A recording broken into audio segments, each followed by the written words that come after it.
예, 제가 말씀드릴 건 이 두 가지입니다. 저희 노원구의 네트워크와 거버넌스의 경험을 말씀을 드리고, 그리고 이제 어떤 고민과 과제를 나누면 좋을지 이 두 가지에 대해서 말씀을 드리겠습니다. 그 노원구 네트워크는 민민 네트워크, 민간 거버넌스로 나눴고, 민민 네트워크는 크게 세 가지입니다. 그래서 내부 네트워크가 두 개고 외부 네트워크가 하나입니다. 그리고 민간 거버넌스는 이제 통합될 지속적인 거버넌스는 SOS 때부터 지속적으로 해왔는데, 지금 통합돌봄을 계기로 이제 그러한 논의를 진행 중에 있고, 아마 제가 흐리게 한 거는 통합지원협의체나 통합지원회의나 이거는 이제 내년 3월에 정식으로 시행이 되면서 만들어질 체계라고 생각합니다. 첫 번째, 민민 네트워크 중에 이제 내부, 제가 있는 돌봄 사회적 협동조합에 대해서 말씀드리겠습니다. 저희의 시작은 2019년에 매입임대 주택 기반 통합돌봄을 해보자라고 해서 지금은 이름이 건강안심주택인데, 그거를 준비를 하면서 노원 통합돌봄 추진단이라는 걸 구성을 했고, 2020년에 건강안심주택을 개소를 했습니다. 근데 그러면서 네트워크에 한계가 있다. 그래서 우리가 같이 결사를 해서 사회적 협동조합 법인을 만들어야겠다고 논의를 시작하고 2021년에 창립을 했습니다.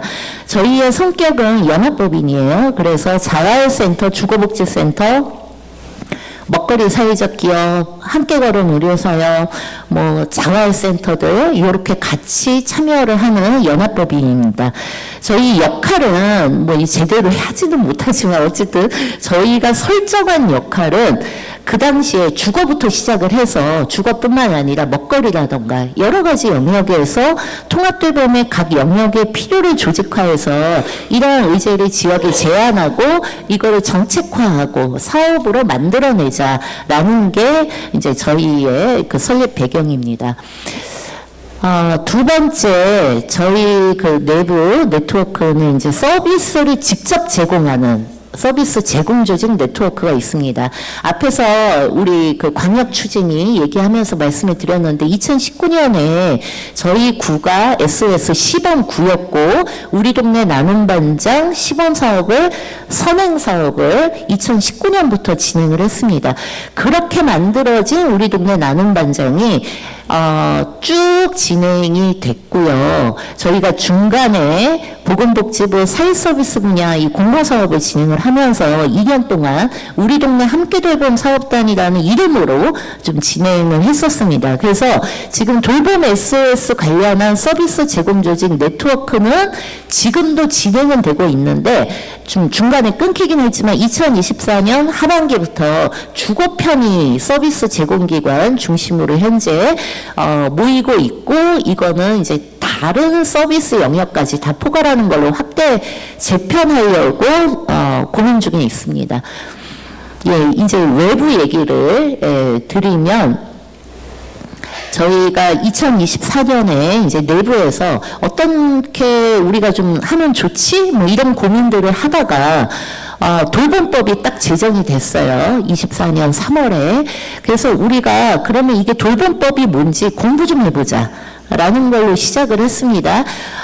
그러다가 우리 공부도 하고, 이제 핵심은 공백이니까 우리 지역사회 돌봄 공백이 뭔지 우리 그런 거 한번 나눠보자. 그리고 그걸 모아서 정책 포럼으로 마무리를 하자라고 얘기가 됐습니다. 그래서 돌봄법 공론장을 기획한 게 24년 6월이었고, 그리고 17개 기관을 라운딩을 했습니다. 구청의 부서, 유관부서 5곳 포함해서 복지관들, 치매센터, 어르신 상담센터, 이런 지역에 있는 기관들을 전부 다 구청 포함해서 17곳을 라운딩을 해서 우리 같이 공부하자. 그리고 같이 이러이러한 것들을 하려고 하니, 참여 같이 했으면 좋겠다라고 제안을 했습니다. 그래서 기획 강좌를 3번을 진행을 했고, 이거는 돌봄과 미래와 같이 진행을 했습니다. 그 다음에 릴레이 집단회를 4번을 했습니다. 그래서 돌봄 영역별로 공백이 뭐지? 이런 걸 같이 의견을 모으는 뭐 FGI 비슷한 뭐 아니면 집담회 그냥 편안하게 얘기하는 시간을 가졌습니다. 그래서 4개 영역으로 나눴고 중증, 경증 뭐 이런 식으로 나눴어요. 그래서 장기 요양 파트 하나, 그 다음에 돌봄 SOS하고 똑똑똑 돌봄단이나 뭐 이런 안부 확인하는 곳들, 그 다음에 지역사회복지관의 사례 관리하는 팀들, 그리고 장애인 파트, 이렇게 4개 영역에 공백이 뭐지? 이거를 같이 얘기를 나누는 시간을 가졌고, 이러한 걸 모아서 포럼을 진행을 했습니다. 앞에 포럼에서 마무리된 게 그때 모아진 의견이 뭐냐면 우리 일단 모이자였어요. 이게 포럼으로 그냥 행사로 끝나는 게 아니라 여기에서 이 고민된 내용을 같이 우리 지역에 있는 기관들이 모여서 이거를 이어갈 수 있게끔 모이자 해가지고 모인 게 올해 4월부터 모였습니다.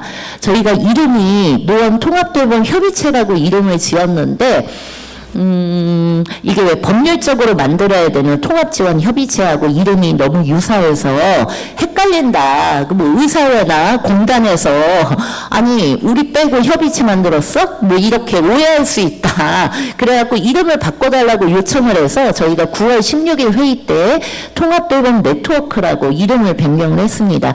구성은 현재 20개 기관이 참여를 하고 있고요. 장기요양, 맞돌, 그 다음에 SOS, 지역돌봄기관들. 그 조직의 성격으로는 복지관, 돌봄기관, 사회적 경제 조직들, 대략적으로 얘기하면 복지관이 반, 사경이 반, 대략 얘기하면 그 정도 됩니다. 그리고 그 앞에서 연속선상에서 만든 거잖아요. 그래서 여기에 제안한 거는 2024년 아까 그 공론장에 참여했던 기관들 중심으로 조직화를 했습니다. 그리고 구청 복지정책과는 이제 참여하라고 저희가 제안을 했습니다. 그래서 제안기관은 이렇게 되어 있고 여기에서 복지관, 종합복지관 2곳 빠지고 노인복지관 1곳 빠지고 맞돌 1곳 빠지고 나머지는 현재 같이 하고 있습니다. 근데 기관이 약간 중복되는 데가 있죠. 예를 들면 복지관이 맞돌을 하기도 하고 그러니까. 네. 그래서 어떤 논의를 하냐. 월 1회 정기회의를 하고요. 우리의 역할에 대해서 되게 많이 얘기를 했는데 우리는 이제 정책 제안 뭐 이런 거를 중심으로 얘기를 많이 했는데 복지관 쪽에서는 그걸 되게 부담스러워 하는 거예요. 그러면서 우리가 할 수 있는 건 자원 얘기 정도 아니겠냐. 뭐 그거야 뭐 구청에서 다 내려오는 대로 하면 되는 거지. 뭐 이런 식의 말씀을 좀 많이 하셨어요. 그래서 어쨌든 좀 여러 차례의 논의를 거쳐서 일단은 우리는 자원조사하고 돌봄 공백을 어떻게 메울 건지 이 대응을 하자. 그러니까 자원에 관한 파트 하나, 또 하나는 현장 전문가들로 모여있기 때문에 복지관들이 과장, 부장급이 이제 참여를 하고 관장님도 참여하시는 기관이 있고 그래서 현장의 필요에 의한 정책 제안을 하자라고 이 2가지 역할을 우리가 논의를 했고요. 팀을 2개로 나눴습니다. 그래서 자원팀은 이제 저런 거, 공론장 추진팀은 지금 토론회 준비나 이런 것들을 하고 있습니다. 그래서 다시 정리하면 주요 내용은 첫 번째는 정보 공유입니다. 그러니까 우리는 회의 때 항상 처음에 모이면 먼저 하는 게 정보 공유. 그래서 이제 그 복지관이 있으니까 복지관 협회에서 어떤 거 얘기됐냐 그거 공유하고 사경에서 뭐 이런 거 논의됐다거나 그 다음에 시행령 시행규칙 나왔으면 그런 거 같이 나누고 그 다음에 서울시 조례가 제정이 됐잖아요. 입법 예고할 때 그거 같이 나누고 뭐 이런 식으로 정보 공유 정책 동향을 먼저 공유를 하고 그 다음에 구청이 진행되는 상황 이게 자치구마다 다른데 노원구는 시범사업, 통합돌봄 시범사업을 10월부터 이제 시범사업을 3개월간 진행을 합니다. 먼저 일찍 진행한 자치구도 있죠. 근데 이제 그거를 구청이 얘기하는 거죠. 그거 어떻게 진행되는지, 그리고 국을 만들 건지, 과를 만들 건지, 이런 거 공유해라 해가지고 구청이 참여를 하면서 그러한 진행 상황에 대해서 이제 공유를 합니다. 그리고 또 하나는 이제 조례 스케줄, 조례를 언제 만들 거야, 뭐 안을 언제 만들 거야, 뭐 이러한 것들을 통해서 저희가 그 스케줄을 같이 공유를 하면서 조례 검토회의를, 조례 그 문항 하나하나를, 조항 하나하나를 같이 검토를 하는 회의를 2번을 가졌습니다. 그리고 구청과 간담회를 하면서 그 의견을 전달했고, 구청에서 부서 의견을 부서 검토 의견을 저희한테 보내왔습니다. 반영은 조금밖에 안 됐어요. 반영은 조금밖에 안 됐지만 저는 이 프로세스가 좀 중요하다고 생각이 들고 법무팀 검토 끝나고 입법 예고가 지금 현재 홈페이지에 되어 있는 상태입니다. 그 다음에 세 번째는 공론장입니다. 우리가 이거 지역사회에 계속 알리기도 하고 우리 실행 주체들도 실제 우리가 뭘 하고자 하는지에 대한 우리 역할이 뭔지에 대한 이게 합의가 아직 안 돼 있어서 그런 거를 좀 토론회를 진행을 하자. 그리고 엊그저께 구청하고 같이 공동 주최해서 시범사업 설명회를 같이 진행을 했습니다. 그리고 민간 거버넌스 네 번째 파트 말씀을 드리면 지금 뭐 이미 다 말씀을 드렸지만 통합돌봄 네트워크에 구청이 참여해라 해가지고 통합돌봄 TF가 현재 꾸려져 있는데 TF 팀장과 주무관이 참석을 하고 있습니다. 그리고 아까 뭐 조례 얘기할 때 이렇게 수시로 그런 것들이 있을 때 우리의 의견을 민간에서 먼저 의견을 논의하고 그거를 구청 부서와 같이 간담회를 계속 수시로 가졌고요. 그리고 우리가 또 제안한 게 통합돌봄이 좀 잘 만들어지기 위해서 우리 민간 공동 워크숍 같이 하자. 그러니까 한 번의 워크숍이 아니라 우리 사회적경제지원센터 생태계 조성 그 당시 10년 전에 했던 것처럼 그렇게 설계를 좀 같이 하자라는 것들을 제안을 했습니다. 근데 지금 전담 부서가 없다고 내년에 다시 얘기하자고 예, 하고요. 그 다음에 구의원과의 소통도 되게 중요하다고 생각이 듭니다. 그래서 구의원이 이제 통합돌봄의 내용을 이해하고 있어야 기본적으로 되는 거고 그 다음에 부서에서 아까 그 통합돌봄 네트워크에 참여를 한다고 그랬잖아요. 그러면 그 회의가 어떻게 됐냐 어떤 얘기가 됐냐 이거를 부서 업무보고를 받습니다. 이 구의원님이. 예, 그러니까 행정을 좀 견인할 수 있는 장치가 되기도 하고 그 다음에 의회가 핵심적으로 조례를 제정하거나 아니면 예산의 권한이 있기 때문에 그러한 것들을 이제 통합돌봄에 관한 민간의 논의를 지속적으로 공유하고 이런 거는 되게 중요하다고 생각이 듭니다. 이제 고민을 말씀을 드리면 환경이 변화했습니다.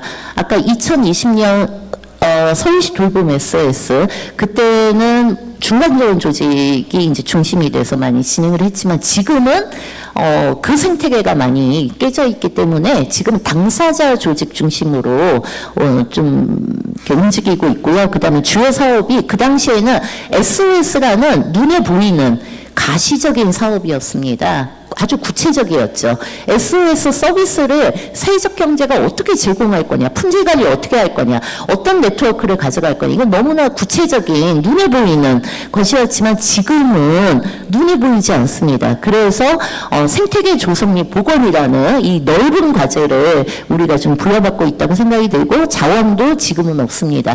제 생각에는 사회연대 경제의 역할이 크게는 3+1이라고 생각을 하는데 첫 번째는 다 아시다시피 민민 네트워크를 하는 거. 그래서 정보를 공유하고 각 조직들이 가지고 있는 정보를 집중해내는 거.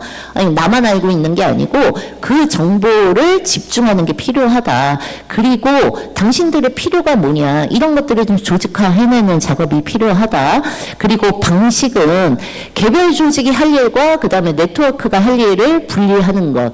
예, 그래서 그 연대에는 저는 비용이 발생을 한다고 생각이 들거든요. 연대를 하기 위해서는. 근데 우리가 그걸 가끔씩 잊어버려요. 예, 연대는 그냥 되는 게 아닌데 이 비용 발생이 물론 이렇게 뭐 재무적인 것도 있겠지만 그것뿐만 아니라 시간 비용이라는 것도 엄청 큰 거여서 저는 각 모인 조직들이 역할 분담을 효율적으로 하기 위한 걸 고민을 해야 된다라고 생각이 듭니다. 그리고 그 외부 네트워크 같은 경우에는 밀도 높은 정보가 공유가 돼야 된다. 그리고 네트워크의 명확한 역할 합의. 이 네트워크가 뭘 할 거냐. 이제 그런 얘기 많이 돼서 사실 구청에서도 듣긴 들었는데 이 우리 외부 네트워크에 있는 복지관 관장님들이 지사협이 있는데 왜 이거 여기에서 따로 하냐. 이런 얘기 두 분 관장님들이 말씀을 해주셨고 이 네트워크가 뭘 하려고 하는 거냐 예, 이런 얘기를 해서 좀 이렇게 얘기를 많이 나눴었는데 그래서 이 네트워크의 역할 관련한 거에 대한 합의가 필요하다. 두 번째는 민간 거버넌스가 필요하다. 조례 제정을 한 곳도 있고 안 한 곳도 있는데 어쨌든 그 과정에 참여를 해야 된다. 그리고 통돌 체계가 구성이 되잖아요. 아까 말씀드린 여러 가지 체계가 구성이 되는데 이제 거기 그거를 어떻게 좀 잘 구성할 거냐. 전담 부서를 팀으로 만들 거냐, 과로 만들 거냐, 국으로 만들 거냐. 그리고 이 전달 체계 시스템을 어떻게 만들 거냐와 관련한 논의가 민간 거버넌스에서 되어야 된다. 그래서 행정이 할 일은 이거다. 민간이 할 일은 이거다. 서로 배타적인 게 아니라 상호 포괄적인 거다. 이게 상호 포용적인 거다라는 것들에 대한 좀 논의가 있어야 될 것 같다는 생각이 들고, 그리고 민간 거버넌스의 핵심은 저는 우리 민간 네트워크라고 생각을 합니다. 예, 이게 뒷받침되지 않으면 민간 거버넌스의 힘이 실릴 수가 없어요. 예. 그 다음에 통돌 체계에 저는 참여하는 게 우리 사회연대 경제 조직이 할 일 중에 하나라고 생각이 듭니다. 그거는 4가지로 나눠서 말씀드릴 수가 있는데, 통합지원협의체가 내년 3월에 구성이 될 겁니다. 그러면 거기에 참여를 하거나, 근데 모든 조직이 다 참여할 수는 없죠. 사경 조직들이. 근데 민간 네트워크에서 이제 그런 걸 합의해내고 어디가 대표성을 가지고 참여를 할 거냐, 이런 것들에 대한 논의가 있어야 되겠죠. 두 번째는 통합지원회의입니다. 통합지원회의는 보통 월 2회 열리는데 이건 사례회의 같은 거죠. 구에 보통 하나를 둡니다. 권역별로 간혹 두는 데가 있기는 하지만 보통 구에 하나예요. 그렇지만 이제 의료사역 같은 것들은 들어갈 가능성이 되게 높아요. 통합지원회의에. 이것도 역시 모든 사경조직들이 다 들어갈 수는 없죠. 근데 네, 아니면 안내창구 역할을 하든가, 예. 그리고 이제 서비스 제공 조직으로 들어가겠죠. 예. 그 다음에 전 중요한 게 틈새 돌봄, 이거가 이제 장기적으로 또는, 지원법 시행 이후에 또 필요한 내용이라고 생각이 듭니다. 우리는 틈새를 사실은 다 알고 있어요. 모르지 않아요. 다 알고 있는데, 통합 창구가 마련이 되면서 그 틈새가 너무 잘 보일 거예요. 왜냐하면 통합 창구에서 이제 신청받고 관리를 하기 때문에. 그래서 사회연대 경제가 이러한 모델을 만드는 게 필요하겠다. 그러면 이제 모여서 무슨 얘기하지? 그랬을 때 이제 자치구의 상황에 따라 다 다르겠지만 우리 같이 공부하고 그 다음에 그림 그려보자, 요렇게 하면 되지 않을까. 이렇게 다양한 이해관계들이 엮여 있다. 근데 우리는 돌봄 생태계를 어떻게 제대로 이제 구축할 거냐, 이 관점으로 좀 접근을 해야겠다는 생각이고, 두 번째는 지금까지는 복지관들이 적극적으로 참여를 하고 있지만 법이 딱 시행이 됐어요. 그러면 이 민간 네트워크의 동력은 뭐냐라는 이제 고민이 들고, 우리는 사실 예상하기에 그래요. 사경만 남을 거다라고 이제 생각을 합니다. 다 떠나고 사경만 남지 않을까라고 생각이 드는데, 우리는 어쨌든 대표기관을 파견을 해서 통돌법 실행 과정에 대한 모니터링을 하는 역할을 민간 네트워크가 해야 되지 않을까라는 생각을 합니다. 예. 이건 아까 말씀드렸고요. 네, 여기까지 발표를 마치고 지금 바로 지역으로 가셔서 그 네트워크를 만드는 동력을 가지시기를 바랍니다. 예, 감사합니다.